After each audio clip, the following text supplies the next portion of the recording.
Hello दोस्तों, सभी को जोहार नमस्कार। आपका यूट्यूब चैनल जहार नागपुरी में आप सभी को स्वागत है। मैं एसके यादव आप सभी को फिर से दोबारा स्वागत करता हूं। और आप सभी को मैं 2 क्लास आप सभी को अपलोड कर चुका हूं, हिंदी का ही गद्य खंड का। आज जो है आपका तीसरा क्लास है लखनवी अंदाज। आज हम लोग लखनवी अंदाज जो चैप्टर है, जो आपका कहानी है, इस पे हम लोग चर्चा करने वाले हैं। और इसके लेखक हैं यशपाल जी। तो यशपाल जी के बारे में भी चर्चा करेंगे।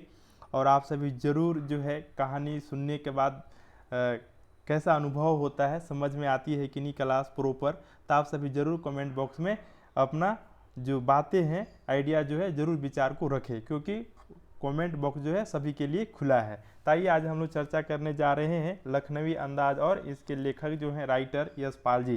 देखिए लखनवी अंदाज क्या है, एक बहुत ही छोटा सा चैप्टर है और एक छोटी सी घटना पर एक कहानी लिखी गई है। देखिए यशपाल जी जो है क्या है कि एक सफ़र को जो है क्लाइमेक्स थोड़ा सा हम दे दे रहे हैं, ताकि आप लोगों को कहानी सुनने में मज़ा आए और सुनने के बाद भी मज़ा आएगा। तो यशपाल जी जब एक ट्रेन से कहीं जा रहे थे, तो उसमें एक समांतवादी कहने का अर्थ होता है एक बड़े घर का व्यक्ति, है ना। जैसे जैसे अंग्रेज लोग जो है यहाँ पे रहकर भारत को जितना नीचे हीन दृष्टि से जिस तरह से उन्होंने देखता था, उसी तरह जो है आज भी जो है बड़े बड़े लोग जो हैं, सामंतवादी लोग जो हैं, आज भी मीडियम फैमिली को, गरीब फैमिली को उसी दृष्टि से देखते हैं। जैसे एक कहावत है, क्या कहावत है? ऐठन जल तो जल जाएगा लेकिन उसका ऐठन नहीं जाएगा। हाँ, रस्सी आप देखिएगा जल जाएगा लेकिन उसके ऐठन नहीं जाएगा। हाँ, तो लखनवी अंदाज के बारे में हम लोग देखेंगे, वो सामंतवादी और एक मध्यम वर्ग के साथ कैसा व्यवहार करते हैं, है ना। उसी चीज़ को यहाँ पे व्यंग करते हैं लेखक जी जो हैं यहाँ पे यशपाल जी, यहाँ पे क्या कर रहे हैं? व्यंग कसते हैं। व्यंग करना मतलब किसी को हम लोग क्या कहते हैं, अप्रत्यक्ष रूप में किसी को ताना मारना को ही व्यंग कहते हैं। और ये व्यंग पर ही ये कहानी लिखी गई है। आइए आज हम लोग देखते हैं इस पे कैसे व्यंग कसा जाता है, किस मैटर पे ये लिखा गया है। और इसमें क्या है, ना कोई एक पात्र है, न कोई घटना है उस तरह का, है ना। इस फिर भी कहानी लिखा गया है। तो चलिए आज हम लोग चर्चा करते हैं इस पे। यशपाल जी, ठीक है, यशपाल जी जो ये इस कहानी के लेखक हैं, और इनका जो है जन्म सबसे पहले हम लोग देख लेते हैं। इनका जन्म जो है कहाँ हुआ है, तो पंजाब के फिरोजपुर में हुआ है। और कब हुआ है, तो 1903 में हुआ है। ये भी आपको ध्यान देने की ज़रूरत है। सॉरी थोड़ा सा, हाँ, तो यहाँ पे आप देख पा रहे हैं यशपाल जी का जन्म 1903 में पंजाब के फिरोजपुर छावनी में हुआ था। इनका जन्म कहाँ हुआ है, तो पंजाब के फिरोजपुर छावनी में हुआ था। छावनी यानी कि जहाँ पे आप जैसे रामगढ़ छावनी है झारखंड का एकमात्र, जहाँ पे पुलिस लोग रहते हैं, प्रशिक्षण है इस तरह का। प्रारंभिक शिक्षा जो है कांगड़ा में हुआ था इनका। उसके बाद जो है लाहौर अभी जो है पाकिस्तान में है ना। लाहौर नेशनल कॉलेज में उन्होंने बीए किया। वहाँ से क्या करते हैं, इनका पढ़ाई होती है बीए का। और उनका जो है वहाँ पे परिचय, वहाँ पे जाने के बाद भगत सिंह और सुखदेव से होता है। जब ये अपनी शिक्षा के लिए लाहौर जाते हैं नेशनल कॉलेज, वहाँ से बीए की तैयारी करते हैं, तो वहाँ पे भगत सिंह और सुखदेव से मुलाकात होती है। और वहाँ पे क्या है, इन दोनों से एक दूसरे से क्या होता है, परिचय होता है। उसके बाद जो है आप देख सकते हैं स्वाधीनता संग्राम क्रांति धारा में जुड़ाव के कारण वे जेल भी गए और उनकी मृत्यु 1976 ईस्वी में हुई। और देखिए इनका जन्म जो है 1903 में होता है और इनका मृत्यु जो है 1976 में हो जाता है। ठीक है, इसके बाद हम लोग आगे देखते हैं। यशपाल की रचना में आम आदमी की सरोकारों की उपस्थिति है। आम आदमी कहने का मतलब आम जनमानस, मतलब जो गरीब लोग हैं उनकी बातों को ये इन्होंने लिखने के कार्य किया, सरोकार किया, उनको बताने का कार्य किया। यथार्थवादी शैली से विशिष्ट रचनाकार है। सामाजिक विषमता, राजनीतिक पाखंड और रूढ़ियों के खिलाफ उनकी रचना मुखर है। मुखर मतलब बोलना, यानी कि जो सामाजिक विषमता है, गरीब अमीर, है ना, ये क्या है, सामाजिक विषमता है। क्या मेरे लिए भी दिन बराबर है, गरीब के लिए भी और एक अमीर के लिए भी बराबर, फिर भी क्या है, सामाजिक विषमता है। राजनीतिक पाखंड है, राजनीतिक गलत नज़रिए से देखा जाता है। बड़े लोग का, कुलीन लोग का कुछ अलग, सामंतवादी लोगों का अलग नज़रिया से देखा जाता है। रूढ़िवादियों के खिलाफ उनकी रचना मुखर है। उन्होंने जो लिखा है वो कैसा है, मुखर है, बोलता है ना। तुम ऐसे हो वैसे हो, बैंक कसने का इन्होंने कार्य किया है। उनकी कहानी संग्रहों में ज्ञानदान, आप देख सकते हैं ज्ञानदान, क्वेश्चन में आपसे पूछा जा सकता है कि ज्ञानदान किन की रचना है, तो आपको बताना होगा यशपाल जी का या देवेंद्र जी का या जयशंकर प्रसाद का, निराला जी का, है ना, कुछ भी लिख सकता है, तो आपको बताना होगा ये यशपाल की रचना है। तर्क का तूफान, तर्क का तूफान, पिंजरे की उड़ान, वाह दुल्हनिया, फूलों का कुर्ता, कुर्ता, है ना, कुर्ता उल्लेखनीय है, यानी ये पॉपुलरिटी हासिल किया है, ये लोकप्रिय है इनके द्वारा जो कहानी संग्रह। उनका झूठ सच उपन्यास है, इनका जो उपन्यास का नाम क्या है, झूठ सच, क्या है दोस्त, तो इनका कहानी जो उपन्यास है झूठ सच। भारत जो है विभाजन की तराशी के मार्मिक दस्तावेज है, यानी कि जो 1947 में भारत का जब बंटवारा होता है और एक देश पाकिस्तान का जन्म होता है, उसी जो दुख है उस तराशी को देखकर उन्होंने लिखा था क्या, झूठ सच, ये उपन्यास है। अमिताभ दिव्या पार्टी कामरेड, दादा कामरेड, मेरी तेरी उसकी बात, मेरी तेरी उसकी बात, ये भी किनकी रचना है, तो यशपाल जी का है। उनके अन्य प्रमुख उपन्यास है, भाषा की जो है स्वाभाविकता और सजीवता उसकी रचनागत विशेषता है। अब यहाँ पे हमने देखा है कि इनके द्वारा ये उपन्यास है और इनके द्वारा जो है कहानी संग्रह है जो लिखा गया है, और ये सभी आपको याद रखने की ज़रूरत है। आइए हम लोग आगे देखते हैं लखनवी अंदाज।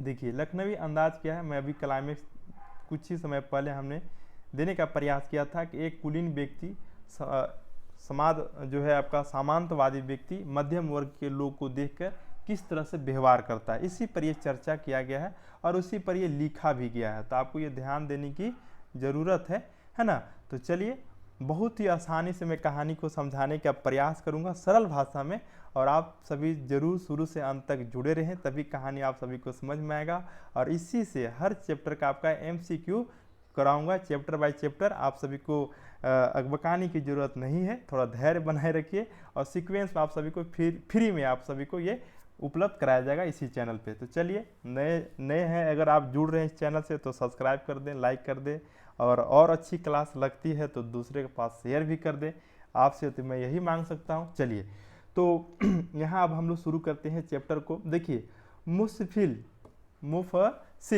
क्या है, एक जगह है, केंद्र का नाम है, जगह का नाम है, कोई प्लेस है ना। पैसेंजर ट्रेन चल पड़ने की उतावली में फुफकार रही थी। जब देखिए पैसेंजर ट्रेन होता है एक एक्सप्रेस होता है, आप सभी जानते हैं। पैसेंजर क्या होता है, उसकी स्टॉपेज बहुत नज़दीक होती है, यानी हर व्यक्ति को उठाकर जाना, मतलब छोटा सा भी स्टेशन है वहाँ भी उसका स्टॉपेज है। लेकिन एक्सप्रेस का क्या होता है, उसकी स्टॉपेज दूर होती है, बड़े बड़े स्टेशनों पर रुकती है। तो ये क्या है, पैसेंजर ट्रेन चल पड़ने की उतावली में फुफकार रही थी। फुफकार मतलब आवाज़ दे रही थी। देखिए जब ट्रेन शुरू होती है, जब चलना शुरू करती है रेलगाड़ी, तो क्या करती है, आवाज़ देती है। आराम से सेकेंड क्लास में जाने के लिए दाम अधिक लगते हैं। अगर आप सभी को मालूम होगा, ट्रेन का आपने सफ़र किया होगा तो AC वाला होता है, सेकेंड क्लास होता है, फर्स्ट क्लास होता है, जनरल बोगी होता है ना। तो इसमें देखिए आराम से अगर जाना है तो सेकेंड क्लास में जाने के लिए अधिक दाम लगेंगे मतलब अधिक पैसे खर्च करने पड़ेंगे। दूर तो जाना नहीं था। अब देखिए लेखक जी क्या कहते हैं, हमें दूर तो जाना नहीं है, भीड़ से बचकर एकांत में नई कहानी संबंध में सोच करने और खिड़की से प्राकृतिक दृश्य देखने के लिए टिकट सेकेंड क्लास का ही ले लिया। अब देखिए यहाँ पे क्या है, यहाँ तक आप सभी को मैं बता रहा हूँ। एक यशपाल जी हैं जो कि आपके राइटर हैं इस कहानी के लखनवी अंदाज के, और वो उनको क्या है नज़दीक ही जाना है, 20 किलोमीटर की दूरी पे जाना है।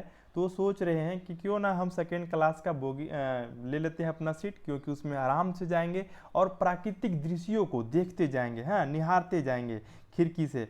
अगर आप कुछ लोग तो क्या होते हैं कि आज के युवा पीढ़ी जो है जब ट्रेन से सफ़र करते हैं या बस से, तो अपने मोबाइल में खोए हुए रहते हैं, मोबाइल से बाहर निकल कर देखते ही नहीं है। लेकिन ऐसा नहीं करना है। जब आप सफ़र करते हैं, यात्रा पर रहते हैं, तो बाहर की जो है मनोहारी पर्यावरण को आप देखने का प्रयास कीजिए। उससे आपका जो है दिमाग पे बहुत बड़ा प्रभाव पड़ता है, उसका बहुत बड़ा असर है। यानी कि आपके अंदर उमंग, खुशी एकदम क्या हो जाएगा, भर जाएगा, है ना। तो ये चीज़ देखना चाहिए। और उन्हें एक कहानी भी लिखना था, कहानी के बारे में सोचना था। तो अगर हम एकांत में बैठेंगे, प्राकृतिक दृश्य नज़ारा देखते जाएंगे, है ना, जंगल, पहाड़, झरना, नदी, है ना, इस तरह का पठारी देखते जाएंगे और एक कुछ कहानी भी सोच लेंगे, आराम से रहेंगे ताकि भीड़ भाड़ कम रहे। ठीक है, हर कोई यही चाहता है, लेकिन पैसा ज़्यादा खर्च करना पड़ता है सेकेंड क्लास के लिए। गाड़ी छूट रही थी, अब ये टिकट ले लिए हैं किस चीज़ का, तो सेकेंड क्लास का। गाड़ी छूट रही थी, सेकेंड क्लास के एक छोटे से डिब्बे को खाली समझकर जरा दौड़कर उसमें चढ़ गए। अब देखिए जब ट्रेन खुलती है ना तो लोग हर कोई दौड़कर चढ़ता है, अनुमान तो फिर वहाँ पे क्या सोच के चढ़ते हैं कि खाली होगा ये बोगी। अनुमान के प्रतिकूल डिब्बा निर्जन नहीं था। अब अनुमान के प्रतिकूल मतलब विपरीत हो गया भाई। वहाँ पे वो सोच के चढ़े थे यशपाल जी कि उस डिब्बे में कोई नहीं होगा, लेकिन वहाँ पे एक व्यक्ति बैठा हुआ था सज्जन, है ना, वो भी सामंतवादी कुलीन था। कुलीन मतलब क्या है, तो बड़े घर का, राजघराना। अब राजघराना कहने का अर्थ क्या हो रहा है, एक बात मुझे याद आ रही है, दिल्ली है दिल वालों की, है, और मुंबई है पैसों वालों की, और लखनऊ क्या है, नवाबों की। तो लखनऊ जो है नवाबों का शहर कहा जाता है। तो ये देखिए वहाँ के एक नवाब साहब बैठे हुए हैं, इसीलिए उनका इस कहानी का नाम भी है लखनवी अंदाज, है ना। लखनवी मतलब लखनऊ का एक नवाब जी जगे हुए हैं। आइए आगे देखते हैं। डिब्बे में खाली समझकर जरा दौड़कर चखते हैं, लेकिन वो प्रतिकूल होता है। निर्जन मतलब खाली होना चाहिए था, लेकिन वहाँ पे कोई बैठा हुआ है। एक बर्थ पर लखनऊ के नवाबी नस्ल का एक सफ़ेद पोस्त सजन बहुत सुविधा से पालथी मार के बैठे थे। अब देखिए क्या हो रहा है यहाँ पे, बहुत मज़ा आ रहा है कहानी में, देखिएगा। यहाँ पे एक लखनऊ के नवाबी, हमने बताया कुलीन, जो कि राजघराने का एक व्यक्ति वहाँ पे क्या है, जाकर बैठे हैं। सफ़ेद पोस्त मतलब सफ़ेद कपड़ा, जिसको हम लोग खादिम बोलते हैं, नेता वाला, हाँ, बैठे हैं पहन के, और पालथी मार के, पलहथिया मार के दोनों पैर, हैं। सामने दो ताजे खिड़की हाँ, और सामने दो ताजे चिकने खीरे तौलिए पर रखे थे। और सामने में क्या है, तौली रखे हुए हैं, और उस पर दो एकदम खीरा एकदम ताज़ा वाला रखे हुए हैं पर रखे थे। डिब्बे में हमारे सहसा कूद जाने के सहज सज्जन की आंखों में एकांत चिंतन में विघ्न का असंतोष दिखाई दिया। अब देखिए जब ये लेखक जो उस डिब्बे में जाते हैं तो क्या होता है, सहसा कूद जाने से सज्जन की आंखों में, किस सज्जन, वो सफ़ेद पोस्त वाला सज्जन नवाब जी के, जो है एकांत चिंतन में विघ्न का असंतोष दिखाई दिया। विघ्न मतलब क्या होता है, बोलता है ना कि तुम तो मतलब सारा काम बना हुआ था और आके बीच में तुम बिगाड़ दिया, वही विघ्न मतलब बना हुआ काम को बिगाड़ देना। वो एकदम सोच रहे थे कि ट्रेन अब तो खुल चुकी है, अब मेरा डिब्बा में कोई नहीं आने वाला है, वो आराम से फरमा रहे थे, दो खीरे ताज़ा रख लिए थे तौली पे और प्राकृतिक नज़ारा देख रहे थे खिड़की से। लेकिन जब यशपाल जी उसमें दौड़कर चढ़ जाते हैं तो उसकी विघ्न पड़ जाती है। सोचते ला मेरी सोची हुई मेरा हर सपना जो है दिल की अरमा आंसुओं में बह गया। किनको, नवाब जी को। हो सकता है ये भी कहानी के लिए क्या कर रहे हैं, सूझ की चिंता में हो, या खीरे जैसे अपदार्थ वस्तुओं का शौक करते देखे जाने का संकोच में हो। अब वो यशपाल जी क्या सोच रहे कहानी, अब देखिए राइटर है ना, अब तो ये भी अपना दिमाग लगा रहे, ये भी सोच रहे हो सकता है मेरे जैसा वो भी कहानीकार हो, कुछ कहानी के बारे में सोच रहे होंगे, चिंतन में होंगे। या फिर क्या है, खीरा जैसा अपदार्थ वस्तु जो शौक करते देखने जाने में संकोच में हो। अब देखिए जो खाने का जो पदार्थ है वो देख के संकोच कर रहे हैं, क्योंकि अगला व्यक्ति देख चुका है ना, देना पड़ेगा। हाँ, कुछ लोग का ऐसा विचार बनता है। नवाब साहब के संगति के लिए उत्साह नहीं दिखाया। अब नवाब साहब मतलब क्या है, जब ये जाते हैं यशपाल जी तो उनको एक उसके अंदर एक ऊर्जा आनी चाहिए, हाँ, चेहरा पे मुस्कान आनी चाहिए। चलो मैं अकेले बैठा था गुमसुम, एक और व्यक्ति आ गया तो चलो रास्ता में बात करते और चले जाएंगे, रास्ता भी कट जाएगा। लेकिन ऐसा उनके अंदर कोई विचार नहीं आया, वो तो अंदर से एकदम मुरझाए हुए हैं कि क्या हुआ, सैड मतलब वो बन गए हैं। ठीक है, हमने भी उनके सामने की बर्थ पर बैठकर आत्मसम्मान में आंखें चुरा ली। अब देखिए जब वहाँ यशपाल जी बैठते हैं तो क्या करते हैं, आत्मसम्मान में, अपने भी तो एक सम्मान होता है, सेल्फ रिस्पेक्ट, उसके लिए भी अपना आंख चुरा कर बैठ लिए। भाई अगला कुछ बोलने से इनकार कर रहा है, कुछ बात ही शेयर नहीं करना चाह रहा, तो हम क्यों ज़बरदस्ती टांग अड़ाना, है ना। तब लाठी, जब देखिए यहाँ पे क्या है, थाली बैठे, थाली मतलब पैर जमाए बैठे हैं, कल्पना करते रहने की पुरानी आदत है। अब इनका तो कल्पना कर रहे हैं भाई, सोच रहे हैं, इमेजिनेशन कर रहे हैं। नवाब साहब की असुविधा और संकोच के कारण का अनुमान करने लगे हैं। अब देखिए ये क्या कर रहे हैं, और नवाब साहब चिंता में पड़े हुए हैं। तो ये लेखक जो है यशपाल जी, ये भी खूब सोच रहे हैं आखिर इनको हुआ क्या, क्या सोच रहे हैं, है ना। नवाब साहब ने बिल्कुल अकेले यात्रा कर सकने के अनुमान में जो है किफ़ायत में विचार से सेकेंड क्लास का टिकट खरीद लिया हो।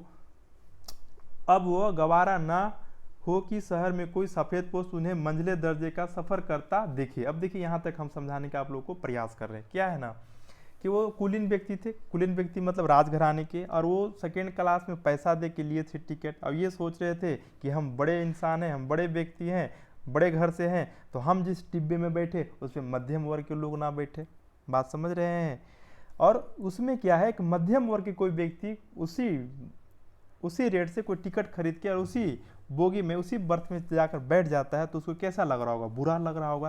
करे क्या है, जैसे आप अगर तुम कहानी को रिलेट कीजिए, जैसे महात्मा गांधी को साउथ अफ्रीका में उन्हें बाहर क्यों फेंक दिया गया, ट्रेन से क्यों फेंक दिया गया, क्योंकि तुम एक काला कलूटा आदमी और सफ़ेद आदमी, यानी कि जो सफ़ेद कहने का मतलब जो गोरे आदमी का बैठने का जो है सेकेंड क्लास बोगी, तुम काला आदमी कहा या कि यहाँ बैठल है करीबा काला कलूटा। इसीलिए उनको जितना था बैग झोला बोरा के साथ इनको महात्मा गांधी को स्टेशन में उतार कर फेंक दिया जाता है। उतरो तुम जाओ जनरल से आओ, हाँ काला कलूटा बैठा है कहाँ, हाँ ये वही सारा वही कहानी यहाँ पर भी एकदम एकदम अब बैठ रहा है। आप सोचिए कैसे, क्योंकि ये सामंतवादी व्यक्ति सोच रहे हैं कि ये व्यक्ति क्यों आकर बैठ गया महिला दर्जे का, फिर उसका क्या है, सब सपना पे पानी फेर गया।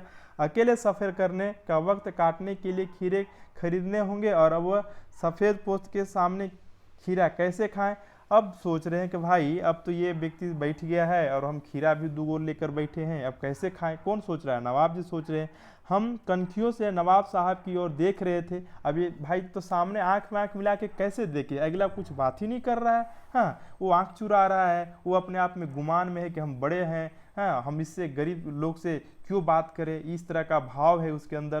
तो ये क्या कर रहे हैं, छुप छुप के देख रहे हैं, आँख क्या कर रहे हैं, हाँ कनखियों से देख रहे हैं। अब आगे देखिए यहाँ पे नवाब साहब कुछ देर गाड़ी की खिड़की से बाहर देखकर स्थिति पर गौर करते रहे, बाहर देख के गौर कर रहे, सोच रहे ओह नवाब साहब ने सहसा में हमें संबोधन किया। धीरे से बोलते हैं आदाब अर्ज जनाब, खीरे का शौक फरमाइए। अब क्या बोलते हैं, आदाब मतलब नमस्कार, हाँ इतना समय बीत जाने के बाद जनाब खीरे का शौक फरमाइए, क्या आप भी खीरा खाइएगा। नवाब साहब का सहसा भाव परिवर्तन अच्छा नहीं लगा, मतलब बोलते कि अरे यार ऐसा बोल रहा है, हाँ तो इनका अच्छा नहीं लगा। किनको, यशपाल जी को, यशपाल जी को ये अच्छा नहीं लगा। भांप लिया, आप शराफत का गुमान बनाए रखने के लिए हम भी क्या करते हैं, मामूली लोगों की हरकत से लथेड़ लेना चाहते हैं। जवाब दिया शुक्रिया, किबला शौक फरमाइए। ना ना हम ठीक है, हम ना खाएंगे, हाँ आप खाइए, शुक्रिया आप पूछने के लिए। अब देखिए यहाँ पे क्या है, सहसा भाव परिवर्तन अच्छा नहीं लगा। देखिए क्या है ना, बड़े लोग थे ऊपर मन से जिसे हम लोग बोलते हैं ना ऊपर मन ही पूछ लेता, मतलब मन से नहीं पूछ लेता, मतलब उनको देने का विचार नहीं था, लेकिन फिर भी पूछते हैं, मजबूरी हो गया था ना, वहाँ पे सामने बैठे थे तो मजबूरी में पूछ लेते हैं खाइएगा आप भी। तो बोले कि ऐसा पूछ रहा है खाइएगा आप भी, तो बोल दे ना ना ना ठीक है शुक्रिया, एकदम किबला शौक फरमाइए, मतलब बहुत अच्छा है आप खाइए, हमको नहीं चाहिए, ठीक है। ये भी उसी तरह से बोल देते हैं, लेकिन अगर प्यार से बोलते तो जरूर खाते लेखक जी, है ना यशपाल जी। आइए आगे देखते हैं। नवाब साहब ने फिर एक पल खिड़की से बाहर देखकर गौर किया।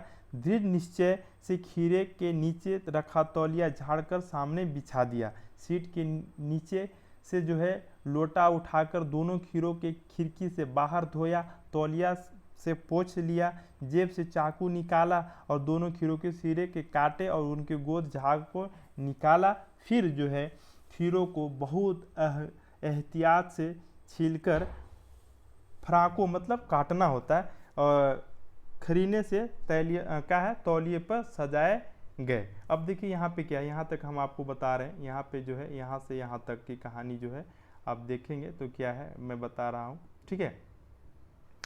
नवाब साहब क्या करते हैं, जो है फिर से वो जो है खिड़की की ओर बाहर देखकर गौर किया, और उसके बाद क्या करता है, अब निश्चय करते कि अब चलो भाई अब तो ये व्यक्ति बैठ ही गया है मध्यम वर्ग वाला, तो चलो खीरा खाते हैं। कि अब तौली को उठाकर जिठाते हैं इधर, है ना जिधर सीट तरफ बैठते हैं, फिर खीरे को उठाते हैं। नीचे से लोटा में पानी रखा हुआ था, दोनों खीरा को नहलाते हैं, नहलाते मतलब धोते हैं, है ना। धोने के बाद क्या करते हैं, खीरे को काटते हैं, वही फारा वहाँ पे लिखा हुआ है ना। फाको, फाको मतलब फारा, मतलब उसको 4-6 फारे में उन्हें बांट दिया जाता है। खीरों को बहुत एहतियात से छीलकर, मतलब बहुत प्यार से छीलते हैं और उसको फिर काट कर रखते हैं। और साथ ही ऊपर वाला देखिए यहाँ पे लिखा हुआ था जी, जो है दोनों सिरों को, सिरे को काटते हैं, उसे गोद झाग निकालते हैं। जैसे हम लोग बचपन में बोलते थे तीता भाग मिठाओ, तीता भाग मिठाओ। जो खीरा को हम लोग काटते हैं ना मेहटी, ऊपर से काट के हटाते थे, बोलते थे तीता भाग मिठाओ, तीता भाग मिठाओ। ये भी कर रहे हैं, सामंतवादी कुलीन व्यक्ति भी कर रहे हैं ना, झाग निकालते हैं ताकि उनको खाने में स्वादिष्ट लगे। आइए आगे देखते हैं। लखनऊ स्टेशन पे खीरा बेचने वाले खीरे का इस्तेमाल का तरीका जानते थे। अब देखिए लखनऊ में खीरा बेचा जाता था, तो जिस तरीका से बेचा जाता था उसी तरीका से ये भी अपने एकदम कर रहे हैं। कौन? नवाब जी।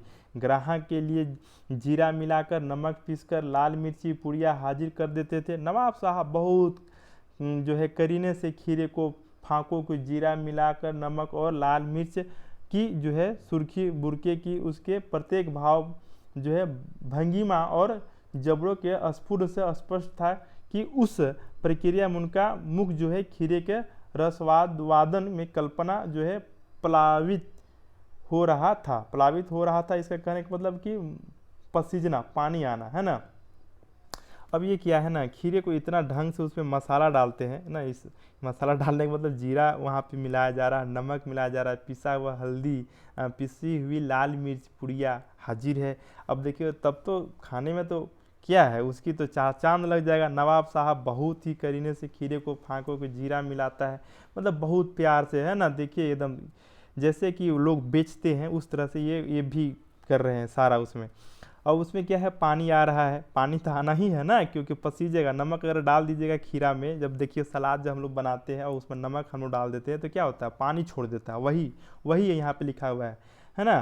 क्या लिखा हुआ है? प्लावित। प्लावित मतलब क्या होता है? पसीजना। पसीजना मतलब कि द्रवित होना, द्रवित होना मतलब पानी आना, है ना। आइए हम कनखियों से देखकर सोच रहे थे।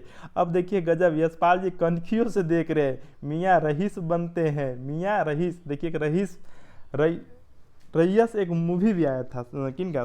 शाहरुख खान का ना। तो मियाँ रईस बनते हैं, रईस मतलब बड़ा बनते हैं, है ना। सामंतवादी कुलीन व्यक्ति जिसको हम बोलते हैं, या आप ये राजघराना। लेकिन लोगों की नज़रों से बच सकने का ख्याल भी अपने असलियत पर उतर जाता है। अगर आप उनको देखिएगा, आप दिखावा कितना समय तक कर सकते हैं, कुछ समय के लिए, फिर तो आप असलियत जगह पे आ ही जाइएगा। अब आइए आगे देखते हैं। नवाब साहब ने फिर एक बार हमारी ओर देख लिया।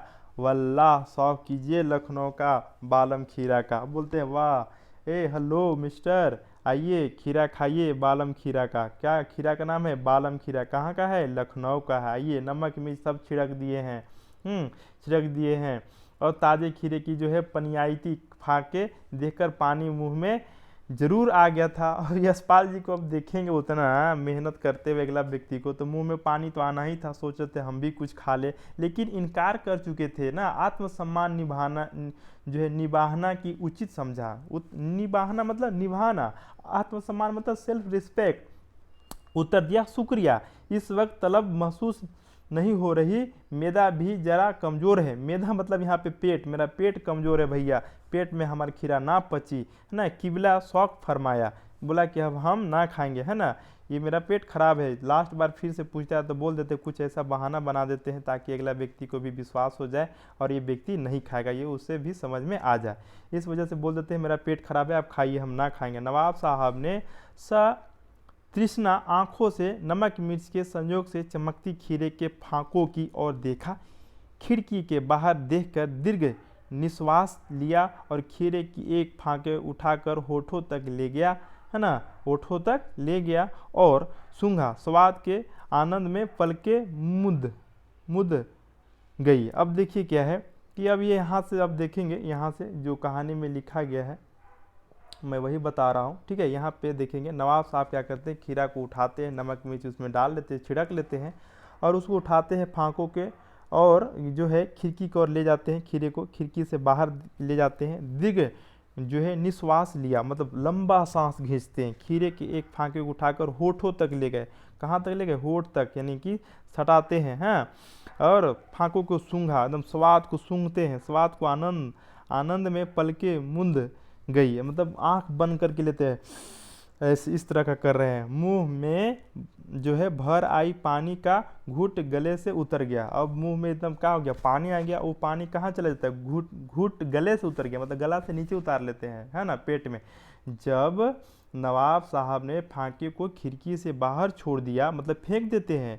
नवाब देखिए क्या करते हैं, अब वो घूंट उतार के और क्या करते हैं नवाब साहब, खिड़की से बाहर छोड़ देते हैं, फेंक देते हैं। नवाब साहब खीरे की फांकों के नमक के जो है नाक के पास ले जाकर और वासना से रसवादन की खिड़की से बाहर फेंक देते हैं। अब देखिए अपने खीरे को उठाते हैं दोस्त, अपने नाक तक लिखते हैं, इस तरह से करते हैं, स्वाद लेते हैं और फिर खिड़की से बाहर फेंक देते हैं, है ना, रसवादन करते हैं। नवाब साहब ने खीरे की सब फांकों को खिड़की से बाहर फेंककर तौलिए से हाथ और होठ पोंछ लिया। अब देखिए गजब हाल है।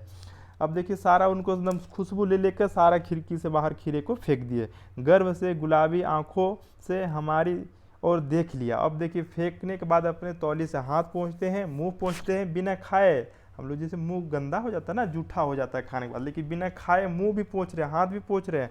और फिर गुलाबी आंखों से यशपाल जी की तरफ देख रहे हैं, लेखक की तरफ, मानो कह रहे हो यह है खानदानी रईसों का तरीका। अब देखिए हम हैं बड़े इंसान, हम हैं बड़े लोग, बिना खाए भी देखिए किस तरह से मतलब दिखा रहे, रईसी दिखा रहे अपना। रईसी क्या होता है ना, दिखावा करना, मतलब बड़ा दिखाई देना, मतलब उतने हैं नहीं जितने उनके पास औकात है नहीं, लेकिन बड़े होने का, बड़े घर का दिखावा करते हैं। जैसे अगर आप मैं बोल दूं, जैसे आप मूवी में वगैरह देखा होगा कि जिनके पास चलने के लिए एक बाइक है और वो बोलेंगे कहीं नए अजनबी के पास, नहीं मेरे पास तो BMW कार है, हम तो बहुत बड़े आदमी हैं, मेरे तो हम रईस हैं, है ना। वही चीज़ यहाँ पे देखने को मिल रहा है इस कहानी से। आइए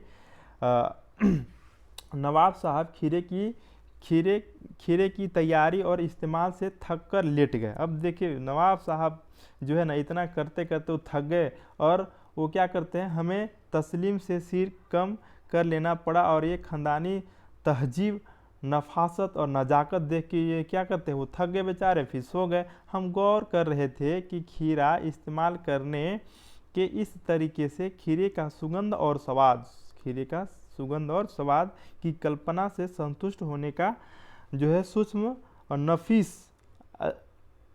क्या है, अबस्ट्रैक्ट तरीका। अबस्ट्रैक्ट मतलब सूक्ष्म जरूर कहा जा सकता है, मतलब भाई खीरा खाने का ये सूक्ष्म तरीका था का। एब्स्ट्रैक्ट का अर्थ होता है सूक्ष्म, क्या होता है, सूक्ष्म होता है, यानी कि खाने का कोई छोटा तरीका है का भाई, पेट वोट भर गया है, परंतु क्या ऐसे तरीके से उदर की तृप्ति भी हो सकती है। तृप्ति मतलब फूल होना, उदर मतलब पेट, तृप्ति मतलब पूरा मन संतुष्ट होना। क्या ऐसे करने से किसी इंसान को पेट भर सकता है, क्या तृप्ति समाप्त हो सकती है, नहीं हो सकती ना। आइए नवाब साहब की ओर से भरे पेट के ऊंचे ढकार शब्द सुनाई दिया। गजब हाल है। यशपाल जी उनका जो है ढकार सुने, ढकार समझते हैं ना, जब पेट भर जाता है तो एक आवाज़ आती है मुंह से, हाँ, तो ढकार आवाज़ सुनाई दी और नवाब साहब ने हमारी ओर देखकर कह दिया।